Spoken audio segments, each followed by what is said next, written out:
Grabe, Fiang Smith, ika-40 billboard na sa kanya. Ang bagong billboard nito, sa K&L Marketing, na ini-endorse ng dalaga. Success din, ang meet and greet ng dalaga, kasama ang mga fans nito. At ang kanyang family, ang mang-inasal. Grabe na talaga, ang batang ito. Walang pahinga. Grabe ang blessings, na dumating sa kanya.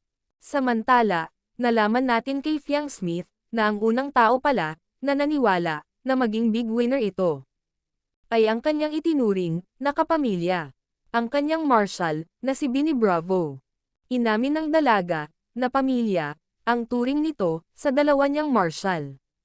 Na sina Binnie Lagman, at Binnie Bravo. Parang barkada na, ang tunay nito sa lahat. Pati ang kanyang mga fans. Kaya ito binebless, dahil sa kabutihang loob, na meron siya. Madaming products, ang kumukuha, kay Fiang Smith, para maging ambassador. Nakalinya ito guys, at ating aabangan. Bukod pa sa teleserye, naaabangan, ng kanyang mga fans. Panoorin natin guys, ang ibang kuha, kay Fiang Smith.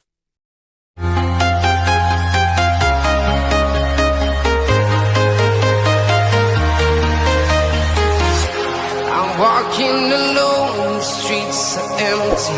The only thing I can see is my own silhouette. I'm getting stronger, step by step. The clock is